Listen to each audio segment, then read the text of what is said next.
Hi, it's Liana Bolden with Eternally Speaking Now. Today I shall tell a tale of two talkers.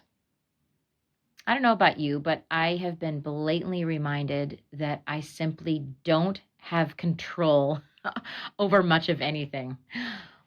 Whether it's the unpredictable actions of others, my ever changing calendar, or my own child's growing pains, I just can't force things to go the way I want them to.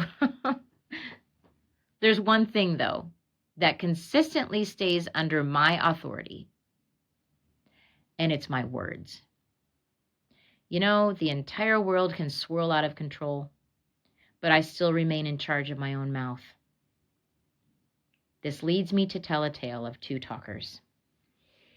Unfortunately, the first talker is I. Way back in my single days, my sister and I liked these two guys.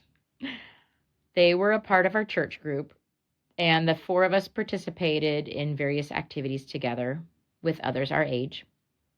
Well, one day we called them to see if they could get together with us. There was no answer, so we left a voicemail. After we finished the message, I proclaimed in a defensive, self-protective, and may I add, immature mode, "Fine, just throw him out the window." What that statement really meant was, my heart likes him, but I don't want him to break it, so I'll just decide not to like him anymore. By the way, those declarations rarely work, just letting you know. Well, guess what? The worst thing happened. As I made my brazen comment, little did I know the phone had not yet disconnected. Yes, my words were recorded, and whenever the young men eventually heard our message, they also witnessed my thoughtless pronouncement. Just remembering back right now, so you feel awkward days followed that incident. While I still fall terribly short of perfection, I did learn something very crucial that sticks with me today. Can you guess what it is? Make sure the phone is disconnected before you say something brash. Yes, that's a great idea, but that's only half the lesson. The greater moral of the story is this: don't say anything reckless at all. Matthew 12:36 says, Jesus says, "But I say to you that for every idle word men may speak, they will give account of it in the day of judgment." James 3:10 says, "Out of the same mouth proceed blessing and cursing. My brethren, these things ought not to be so." Proverbs 21:23 says, "Whoever guards his mouth and tongue keeps his soul from troubles." Well, that sums it up well, doesn't it? Which brings me to the second tale. Years after that incident I just shared, I remember a church staff member called my husband about something that needed his attention. Her call had gone to his voicemail, so she left him a message. It was about a dire situation regarding an ill person, so Robin played the recording on speakerphone for me to hear as well.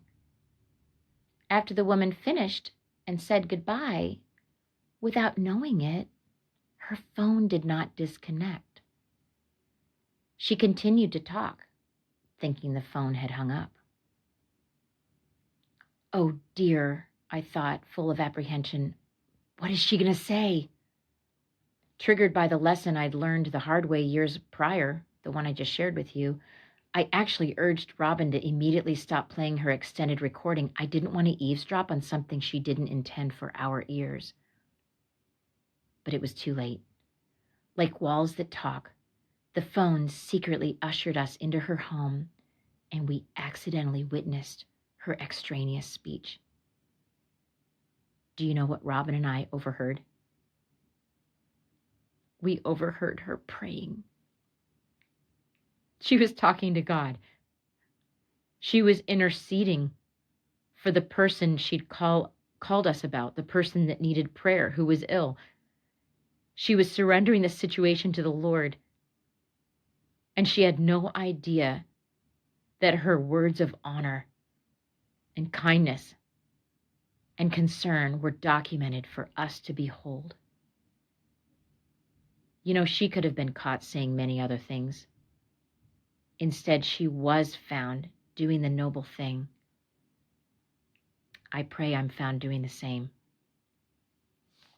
Ecclesiastes 10:20 says, "Do not curse the king, even in your thought.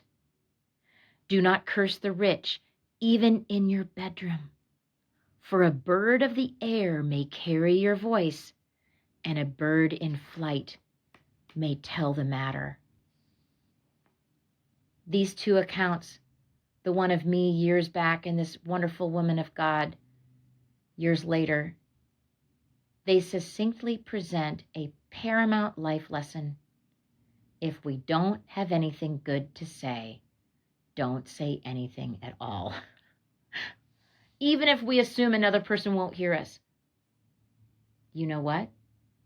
There's always someone who will, and it's God. Our Creator is aware of every word we speak. He granted us our mouth as a gift, and He also gave us the choice to rule over it.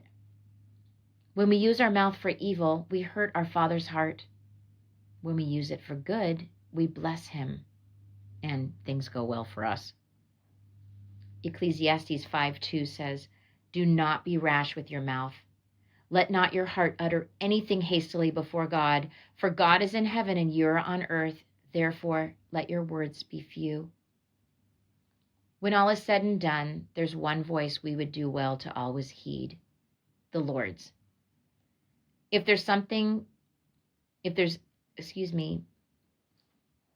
When all is said and done, there's one voice we do well to always heed, and it's the Lord's voice.